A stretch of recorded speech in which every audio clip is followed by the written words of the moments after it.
यदि हम चाहते हैं कि सरकारी नौकरी करें, अच्छी बात करें, सरकारी नौकरी करें और चाहे कि उसको भ्रष्टाचार करेंगे तो बिहार बढ़ेगा क्या?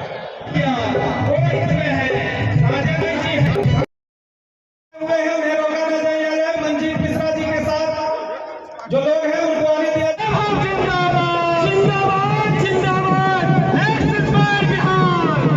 सबसे पहले पूरे बिहार के सभी 38 जिलों से यहाँ पर हमारे एक एक व्यक्ति का, एक एक पुरुष का, एक एक महिला का, एक एक युवा का हृदय से नमन करता हूँ, अभिनंदन करता हूँ।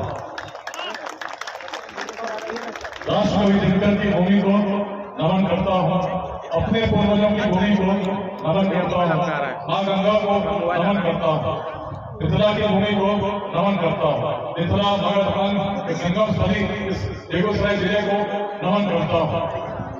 भारतवर्ष उज्जवल हो, भारत का भविष्य उज्जवल हो। आज इस पूरे मैदान में गणेश महाविद्यालय के इस मैदान में 85 अतिथियों को अभिनंदन करता हूँ। एक उत्सव का माहौल है, एक क्रांति के उत्सव का माहौल है। ये पहला कार्यक्रम इस प्रकार का है जो राजनीतिक नहीं है, जो धार्मिक नहीं है, लेकिन बिहार को बढ़ाने के लिए सभी 38 जिलों से हजारों हजार की संख्या में आज लोग उपस्थित हैं।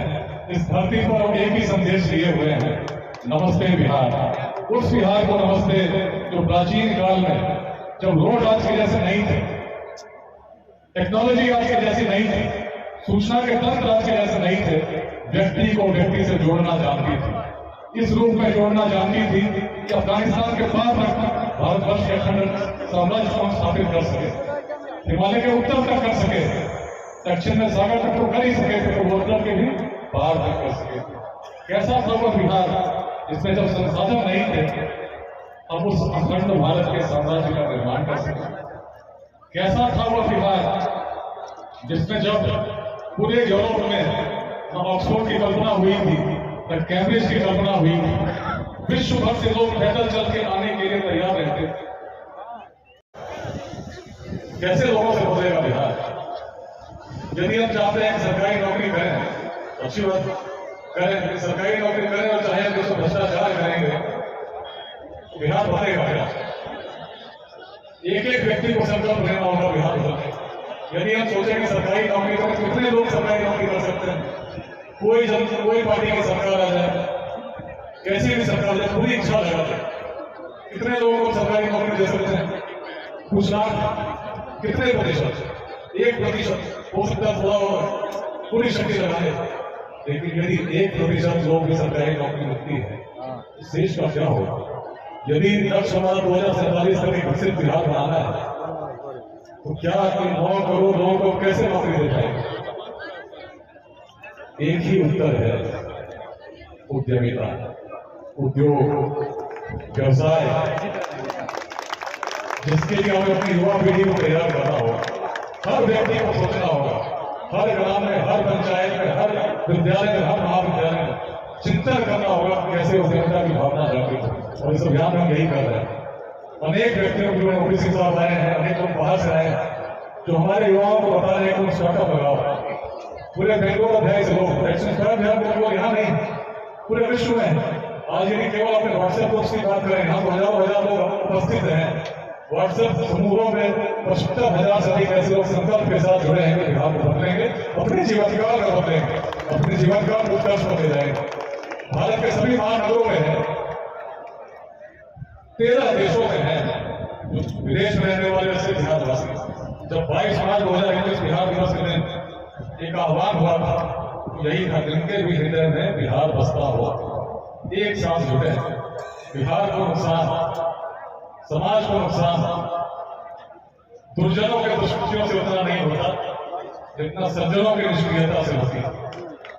यदि अच्छे लोग जुड़ गए, एक साथ मिलकर योगदान करने लगे, तो देखिए आज पूरे जिले से, 38 जिले से लोग आए, मंच देखिए, हर जाति, हर संप्रदाय से लोग आए, सबके मन में विचार यही अपना बिहार उत्कृष्ट। लेकिन यदि हम पहली बार और आखिरी बात तो यही है, यदि हम संघर्ष करते रहेंगे जाति संप्रदाय निश्चित है बिहार नहीं बदलेगा मेरे भाइयों और बिहार की धरती पर आमंत्रित करने के लिए दिया। कैसा सम्मान होता था जब पूरी मंडली चली तिब्बत से विक्रमशिला पहुंची, तो विक्रमशिला को स्थापित थी, पूरे विश्व से लोग आते थे। आचार्यों को लगा कि यदि यहाँ से कोई चले जाएंगे ठंडे देश में आयु कम हो जाएगी, उन्होंने मना कर दिया। राजा लाल लामा बड़े परेशान हुए, लगा कौन राशि कैसे लाए, शायद राशि कम थी। आचार्यों की बात को विश्वास थी, और राशि लेने जब पहुंचे उन्हें पता नहीं चला कैसे खदानों की तलाश में नेपाल की सीमा में चले। और जब नेपाल की सीमा में गए तो नेपाल के शासकों ने बंदी बना दिया और शर्त रखी कि जो तिब्बत वासियों ने स्वर्ण इकट्ठा किया उसको जब आप सुपुर्द करेंगे तभी आप लोग यहाँ करें। राजा बड़े निराश हुए, पुत्र उनके सामने आए। राजा के पुत्र ने पूछा तो राजा ने कहा, जिस राशि को ज्ञान के लिए संग्रह हर तिब्बतवासी ने किया है उसको व्यर्थ नहीं जाने, इसको ज्ञान की भूमि बिहार की ओर भेजो। विक्रमशिला के आचार्यों से पुनः आमंत्रित करो। आपके कारण हमारे नरेश की क्या दुर्दशा हुई, और सब जब मंडली दोबारा आई 3 वर्ष लगे, तब जाकर आतिश दीपंकर श्री ज्ञान पैदल चलकर तिब्बत गए। और आज तिब्बती कहीं भी हो, पूरे विश्व में हो, भारत के किसी क्षेत्र में हो, उसी परंपरा का वाहक है जिसके बीच कभी विक्रमशिला ने हुए थे। बहुत शक्ति थी बिहार में। सोचिए उस काल में जब संसाधन नहीं थे, लेकिन अग्रणी थे पूरे भारतवर्ष में, अफगानिस्तान तक भी जाते तो संदेश बिहार का होता था।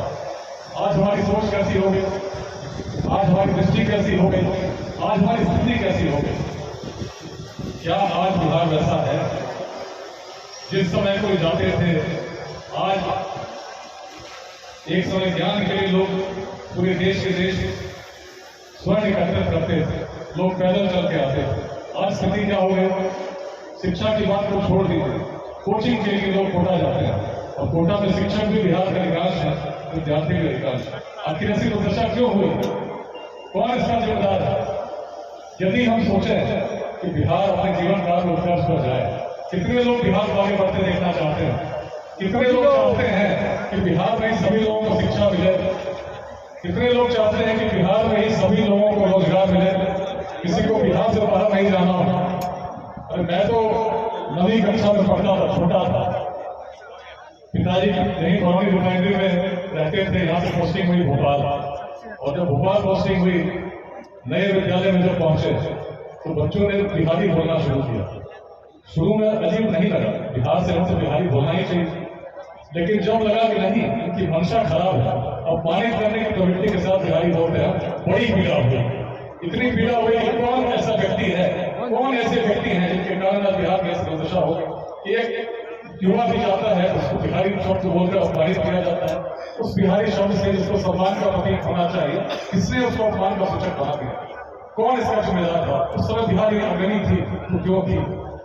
कहीं न कहीं जो भी व्यक्ति बिहार से बाहर जाते हैं, इस अवस्था को उन्होंने कभी न कभी अवश्य अनुभव किया है कि दूसरों का जो प्रभाव रहता है बिहार के लिए, क्या वैसा होना चाहिए?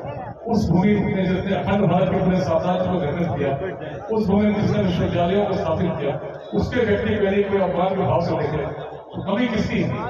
कमी किसी और की नहीं है भाइयों और बहनों, कमी हमारी अपनी है। तो हम अपने सामर्थ्य को भूल गए हैं, अपने पूर्वजों की दृष्टि को भूल गए हैं। जिस दिन बिहार जाग गया, उस काल में जब ऐसा कर सकता था, आज क्या कर सकता है इसकी सीमा कोई सोच नहीं सकता, कल्पना नहीं कर सकता। इस मैदान एक एक व्यक्ति साक्षी है, संकल्प का जवाब देंगे। तो बिहार को यदि बदलना है, प्राचीन बिहार की दृष्टि को समझना होगा। उस समय बिहार क्यों बढ़ रहा था? बिहार में जातियां तो भी थी, लेकिन जिस प्रकार का जातिवाद आज जहर के रूप में, संघर्ष के रूप में हमारे मनों में उत्पन्न है, व्यक्ति को व्यक्ति से तोड़ता है, जिस प्रकार का संप्रदायवाद आपस में हमें एक दूसरे से मिलने नहीं देता, यदि उस तरह बिहार में रहा होता तो क्या अफगानिस्तान के बाद में साम्राज्य को बना पाते? यदि इस प्रकार का भाव रहता तो क्या चीन से लोग आते, कोरिया से लोग आते, जापान से कोई आता? सब सम्मान के साथ आते, तो बिहार की भूमि अलग थी। बिहार में जातियां तभी थी, लेकिन जातिवाद नहीं, सोच अलग थी। नंद वंश का उदय यदि नहीं हो सका तो अपने बिहार की धरती पर हुआ, मगध में हुआ। नंद वंश कहां से आता है? समाज के सबसे निम्न वर्ग का व्यक्ति शासक हो सकता है, ऐसी अवधारणा देने वाली भूमि यदि कोई है तो अपना बिहार है। समय से आगे सोचने वाली भूमि, जातियों से ऊपर सोचने वाली भूमि ऐसी हुई जहाँ आचार्य चाणक्य ने जब चले तो वहीं चंद्रगुप्त की जाति नहीं रही। सामर्थ्य को पूजने वाली भूमि रही है बिहार। जब भी कोई सामर्थ्यवान सामने आया है बिहार हृदय से स्वीकार के इससे बिहार आगे बढ़ा है। और जब भी ऐसा व्यक्ति को बिहार की दृष्टि को लेकर चला हो तो आचार्य चाणक्य जैसे लोग आए हैं उन्होंने केवल युवा को देखा कि उसकी दृष्टि क्या है, किस प्रकार से जोड़ना चाहता है, और सब जब ऐसे भाव के साथ चले। यमन सेना चली थी वीर अलेक्जेंडर के नेतृत्व में, अलेक्जेंडर द ग्रेट पूरे यूरोप को पराजित कर चुके थे, पर्शिया जीत चुके थे। जब यहाँ आए उस युवा टोली जो मगध से निकली थी उसने जब सबके बीच में उतारना शुरू किया, जब मगध की सेनाएं चलती हैं उनके धूल में सूर्य भी छिप जाता है। ऐसी भय व्याप्त हुई उस सेना में, धीरे धीरे सभी ने अपने सिकंदर महान का विरोध करना प्रारंभ कर दिया। हम आगे नहीं जाएंगे, आगे मगध है। लेकिन कौन सा मगध था? यवन सैनिकों को लौटना पड़ा, वीर अलेक्जेंडर भी लौट गए। उस मगध का शौर्य क्या था?